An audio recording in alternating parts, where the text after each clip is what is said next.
In the depths of winter, 1913, a respected Swiss psychiatrist found himself on the precipice of madness. Plagued by visions and voices that science could not explain, he made a radical decision.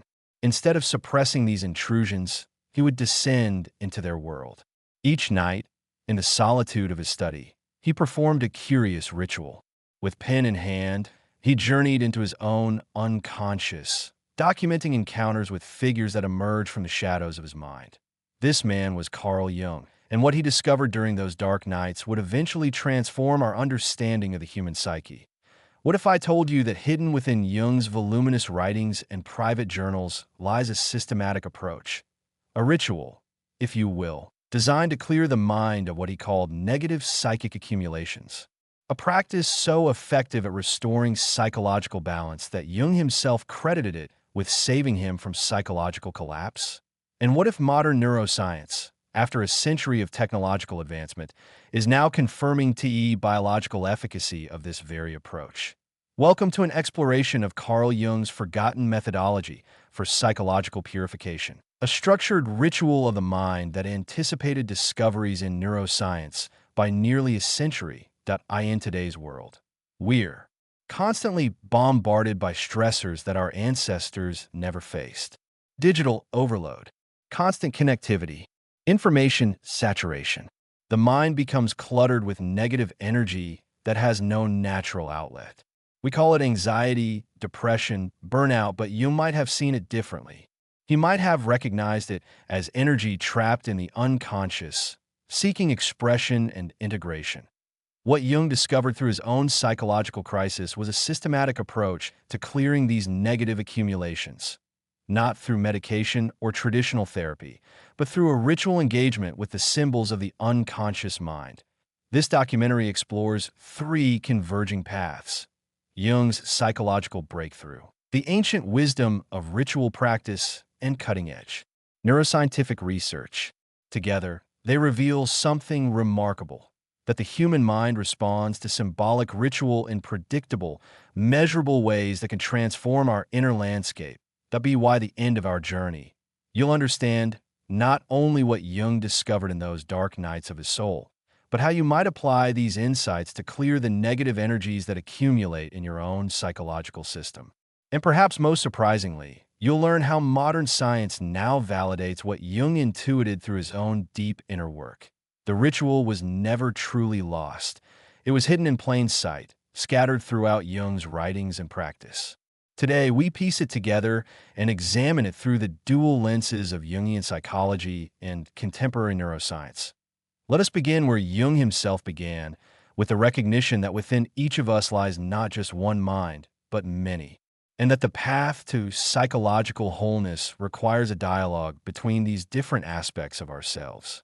Carl Gustav Jung was born in 1875 in rural Switzerland, the son of a pastor. From an early age, he inhabited two worlds: the rational, ordered reality of his external life, and a rich inner landscape populated by dreams, visions, and intuitions that defied conventional explanation. Initially following a traditional path, Jung studied medicine and began practicing psychiatry under the mentorship of Sigmund Freud. But where Freud saw the unconscious as a repository of repressed desires, Jung perceived something far more vast and mysterious: a collective unconscious shared by all humanity, filled with universal symbols he called archetypes. The meeting of two personalities, Jung once wrote, is like the contact of two chemical substances. If there is any reaction, both are transformed. This transformation, this alchemy of the psyche, became Jung's lifelong obsession. In 1913, as Europe teetered on the brink of World War, Jung experienced his own cataclysmic break, not with external reality, but with his previous understanding of the mind. His relationship with Freud had collapsed. Disturbing visions flooded his consciousness. He began to fear for his sanity. It was as if the ground literally disappeared beneath my feet, Jung later recalled. I felt as if I were plunging into the dark. What happened next would become the foundation of Jungian psychology. Instead of fighting these intrusions from the unconscious, Jung developed a method he called active imagination, a structured engagement with the figures and symbols that emerge from his psyche. For nearly 16 years, Jung documented this inner journey in journals that would later be published as the Red Book, a stunning illuminated manuscript that records his conversations with entities he encountered in the depths of his own mind. What Jung discovered through this process was revolutionary. He found that the unconscious wasn't simply a chaotic repository of repressed material, but a self-regulating system with its own intelligence. And more importantly, he discovered that negative psychological states, anxiety, depression, compulsion, often resulted from energies trapped in the unconscious, unable to be integrated into conscious awareness. Jung called these trapped energies complexes, constellations of thoughts, memories, and emotions clustered around a particular theme. When activated, these complexes could hijack the personality, causing psychological disturbance. But Jung's most profound insight was this: these negative accumulations could be transformed through ritual engagement with symbolic representations of unconscious content. This wasn't merely talking about problems or analyzing them intellectually. It was a full embodied dialogue with the unconscious through ritual action. The symbols of the self arise in the depths of the body, Jung wrote, and they express its materiality every bit as much as they express the structure of consciousness. In other words, psychological healing required not just understanding, but action, ritual action that engaged both mind and body in the transformation of psychic energy. Jung became fascinated with how different cultures used ritual to maintain psychological balance. He studied alchemy, Gnosticism, Eastern philosophy, and indigenous practices, recognizing in each a systematic approach to psychological integration that modern science had forgotten or dismissed. What Jung gradually assembled, through his own practice and his work with patients, was a modern ritual for psychological purification, a structured engagement with the unconscious that could transform negative psychic energy into consciousness and vitality. This wasn't magic or superstition. It was psychology at its most profound, a recognition that the human psyche responds to symbol and ritual in ways that can't be reduced to mere rational analysis. Until you make the unconscious conscious, Jung famously stated, it will direct your life and you will call it fate. The ritual Jung developed was his methodical approach to making the unconscious conscious, to clearing the negative vibrations that accumulate when psychic energy becomes trapped in the shadow regions of our minds. Let us now examine this ritual in detail, piecing together from Jung's writings and practice the systematic approach he developed for psychological purification. The ritual Jung discovered wasn't inscribed on ancient parchment or hidden in some esoteric text. It emerged organically from his own psychological crisis, a systematic method for engaging the unconscious and transforming its energies. While Jung never labeled it a ritual in the religious sense, the structure and elements of his approach bear all the hallmarks of ritual practice: symbolic representation, prescribed actions, altered consciousness, and transformation of psychic energy. Let us reconstruct this ritual from Jung's writings and clinical practice. The ritual begins with preparation, creating a container for the work. Jung would enter his study in the evening, when the conscious mind naturally begins to loosen its grip. He would light a candle, a simple act that signals to the psyche a transition from ordinary consciousness to a more reflective state. The decisive question for man is, Jung wrote, is he related to something infinite or not? This ritual creates that relationship to the infinite within us, the vast unconscious that extends beyond the boundaries of individual experience. The first phase of the ritual is what Jung called active imagination, a waking dream state where consciousness and unconscious meet. Unlike passive fantasy or undirected daydreaming, active imagination involves conscious participation in an unfolding inner drama. Here's how Jung described the process. You begin by concentrating on a starting point. When you do that, the unconscious produces a stream of fantasy images. You look at those images objectively and, as consciously as possible, try to understand them. The important thing is to observe these images exactly and to understand them as if you were observing things outside yourself. In practice, this means allowing an image to form in the mind, perhaps a landscape, a figure, or a symbol that seems charged with emotional energy. Once this image appears, you engage with it consciously, asking questions, observing details, even speaking with the figures that emerge. Jung would record these encounters in writing and art, documenting the dialogue between his conscious self and these representations of unconscious content. This wasn't mere imagination. It was a structured engagement with parts of the psyche that operate below the threshold of awareness. The second phase involves symbolic representation, giving form to the unconscious energies through art, writing, or physical movement. Jung was particularly drawn to the mandala, a circular symbol that represents wholeness and integration. I sketched every morning in a notebook a small, circular drawing, Jung wrote, a mandala, which seemed to correspond to my inner situation at the time. Only gradually did I discover what the mandala really is, the self, the wholeness of the personality, which if all goes well is harmonious. This act of symbolic representation externalized the inner conflict, allowing Jung to observe and engage with it objectively rather than being consumed by it. Visual, Jung performing symbolic actions with objects. The third phase is embodiment, bringing the symbolic work into physical reality through prescribed actions. Jung understood that psychological transformation requires more than mental activity. It demands bodily engagement.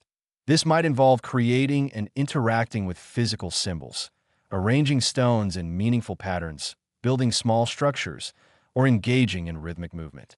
Jung himself famously built a stone tower at Bollingen, describing it as a representation of individuation, the process of psychological integration that is ritual facilitated. The fourth phase is what Jung called circumambulation, a conscious circling around the psychological material that has emerged. This isn't linear analysis, but a spiral-like contemplation that approaches the material from different angles, allowing deeper patterns to emerge. The psyche is a self-regulating system, Jung noted, that maintains its equilibrium just as the body does. This phase allows that self-regulation to occur as conscious attention circles the unconscious content without forcing premature conclusions.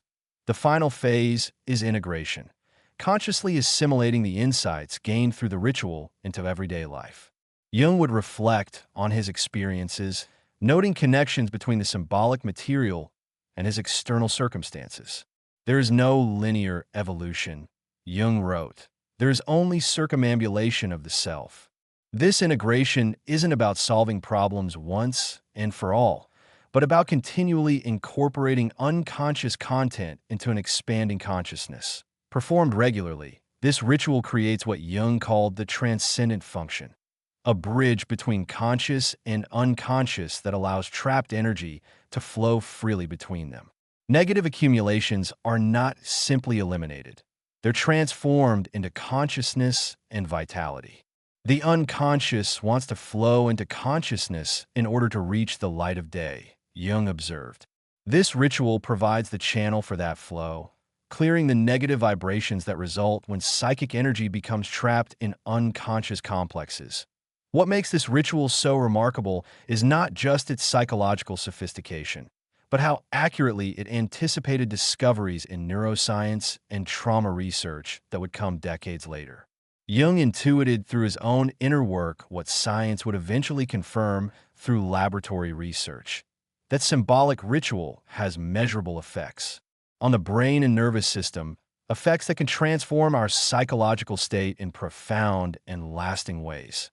Let us now turn to the scientific evidence that validates Jung's approach to psychological purification. In the century since Jung developed his ritual approach to psychological integration, neuroscience has made extraordinary advances in understanding how the brain processes experience, regulates emotion, and maintains psychological balance. That what's remarkable is how many of these discoveries align with Jung's intuitive understanding of the psyche, providing biological explanations for practices he developed through clinical observation and inner exploration. Let's begin with the neuroscience of ritual itself. Research by Dr. Andrew Newberg at Thomas Jefferson University has demonstrated that ritualistic practices produce measurable changes in brain function. particularly in regions associated with attention, emotional regulation, and sense of self. Using SPECT imaging to observe blood flow in the brain during ritual practices, Newberg discovered decreased activity in the parietal lobe, the area responsible for our sense of separation from the environment. This neurological shift correlates precisely with what Jung described as a dissolution of boundaries between conscious and unconscious during his ritual practice. Similarly, Jung's emphasis on symbolic representation finds validation in research on how the brain processes metaphor and imagery.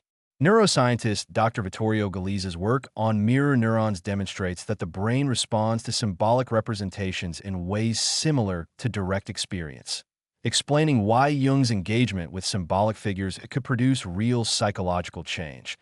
When Jung dialogued with figures from his unconscious, he was activating neural networks involved in social cognition and emotional processing, essentially rewiring his brain's response to psychological material. Perhaps most striking is how Jung's ritual anticipated current understanding of trauma and its resolution. Dr. Bessel van der Kolk, in his groundbreaking work, The Body Keeps the Score, demonstrates that psychological trauma becomes encoded in the body, creating patterns of activation in the autonomic nervous system that persist long after the traumatic event. This aligns perfectly with Jung's insight that negative vibrations aren't simply thoughts or memories, but embodied energy patterns that require physical engagement to transform. Dr. Stephen Porges' polyvagal theory provides a neurobiological framework that explains why Jung's ritual approach is so effective. Porges demonstrates that the autonomic nervous system has three hierarchical circuits: the ventral vagal complex associated with social engagement and safety, the sympathetic nervous system associated with mobilization and fight/flight, and the dorsal vagal complex associated with immobilization and shutdown. Psychological distress often involves being trapped in sympathetic activation or dorsal vagal shutdown. Ritual practices that engage the body, breath, and voice, exactly what Jung prescribed, help shift the nervous system back to the ventral vagal state where integration can occur. Research on meditation and mindfulness, practices similar to Jung's active imagination, shows measurable effects on brain structure and function. Dr. Sarah Lazar at Harvard Medical School has demonstrated that regular meditation practice increases gray matter density in areas associated with self-awareness, compassion, and introspection. Similarly, Jung's emphasis on circumambulation, the conscious circling of psychological material, finds validation in research on how memory reconsolidation occurs. Dr. Joseph Ledoux's work shows that when memories are activated and held in awareness, exactly what Jung's ritual facilitates, they become temporarily malleable, allowing for new associations and meanings to be integrated. Even the neurochemistry of ritual supports Jung's approach. Research by Dr. Candace Pert revealed that neuropeptides, the molecules of emotion, create a biochemical bridge between mind and body.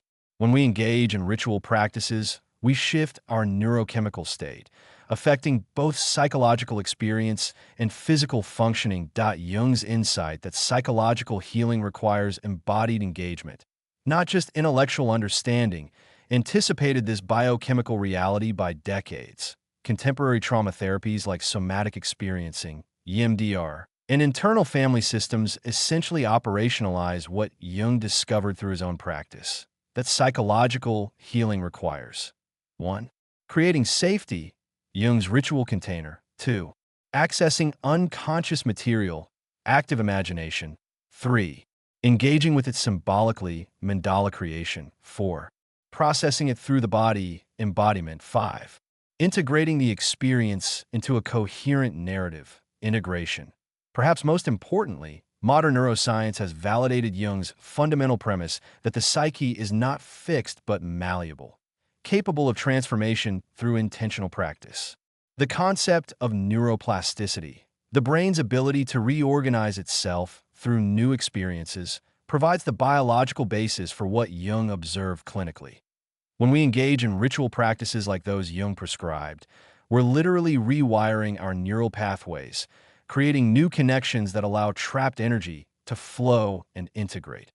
Even more fascinating is emerging research in epigenetics, the study of how genes are expressed in response to environmental factors.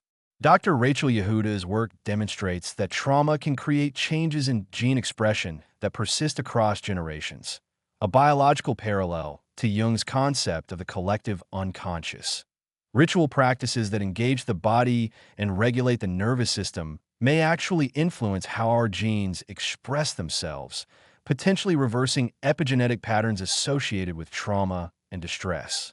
What we're discovering is that Jung's ritual wasn't just psychologically sophisticated, it was biologically sound. He intuited through clinical observation and personal experience what neuroscience would later confirm through laboratory research. That symbolic ritual has the power to transform our neurological functioning, regulating emotions and integrating dissociated aspects of experience. The convergence of Jungian psychology and modern neuroscience offers a powerful framework for addressing the psychological challenges of contemporary life. By understanding both the psychological mechanics and the neurobiological underpinnings of Jung's ritual, we can adapt it for practical application in today's world. Let us now explore how this ritual might be practiced in modern context, not as a historical curiosity, but as a living approach to psychological integration validated by cutting-edge science. We began our journey with Carl Jung in the winter of 1913, facing his own psychological crisis. What he discovered through that dark night, a systematic approach to psychological integration through ritual engagement with the unconscious, anticipated scientific discoveries that would come nearly a century later. Today, as neuroscience confirms the biological basis for Jung's insights, we stand at a unique moment in history, where ancient wisdom and cutting-edge research converge to offer a pathway through our contemporary psychological challenges. In many ways, we need Jung's ritual more now than ever before. Our digital age bombards us with stimulation that our nervous systems weren't designed to process. We live increasingly in our heads, disconnected from body wisdom and natural rhythms. The negative vibrations Jung sought to clear through ritual practice accumulate faster and with greater intensity in our hyperconnected world. Yet paradoxically, we've never had stronger scientific validation for the effectiveness of ritual approaches to psychological well-being. Research in neuroscience, trauma therapy, and embodied cognition provides a biological framework that explains why Jung's method works. This convergence offers something precious, a path that honors both the depth of traditional wisdom and the precision of scientific understanding. We need not choose between ancient ritual and modern science. The most powerful approach integrates both. The privilege of a lifetime, Jung wrote, is to become who you truly are. This becoming, this individuation, is not a solitary intellectual journey, but an embodied dialogue between conscious and unconscious, facilitated by ritual practice. The ritual Jung discovered is not owned by any tradition or culture. It's a universal psychological mechanism expressed through culturally specific forms. Whether through meditation, prayer, art, movement, or ceremony, humans across time and space have discovered that ritual engagement with symbolic content facilitates psychological integration. What Jung contributed was a psychological framework for understanding how these practices work. And now, neuroscience provides the biological explanation. As far as we can discern, Jung observed, the sole purpose of human existence is to kindle a light in the darkness of mere being. The ritual we've explored is a technology for kindling that light, for transforming the negative vibrations that accumulate in the psyche into consciousness and vitality. In practicing this ritual, we're not simply clearing psychological distress.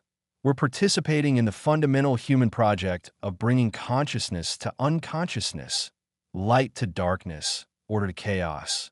And perhaps most importantly, as we clear our own psychological systems through ritual practice, we contribute to the healing of the collective psyche as well.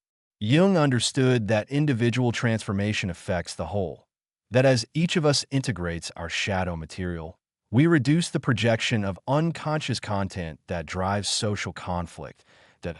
In this sense, Jung's ritual is not merely personal therapy, but planetary medicine, a practice that, performed by enough individuals, might shift our collective trajectory toward greater consciousness and compassion. Let's close with Jung's own words, which capture the essence of what we've explored. Your vision will become clear only when you can look into your own heart. Who looks outside dreams, who looks inside awakes. The ritual Jung discovered, and that modern science now validates, is a technology for awakening. It offers a path through the psychological challenges of our time, not by escaping them, but by engaging them directly through the transformative power of symbolic ritual in a world increasingly dominated by artificial intelligence and virtual reality. Jung reminds us of a different kind of technology, the technology of ritual, symbol, and embodied practice that has sustained human psychological health for millennia. This isn't a return to superstition or magical thinking, but a sophisticated engagement with the deep structures of a human psyche, structures that modern neuroscience is only now beginning to map with precision. Perhaps in the end, the most remarkable aspect of Jung's lost ritual is not that it works, which both clinical experience and scientific research confirm, but that we ever lost touch with this fundamental approach to psychological well-being in the first place, in rediscovering it. We recover not just a technique for clearing negative vibrations, but a way of being, human that honors the full spectrum of our experience, conscious and unconscious, rational and intuitive, individual and collective. And in that recovery lies the possibility of genuine transformation, both personal and planetary.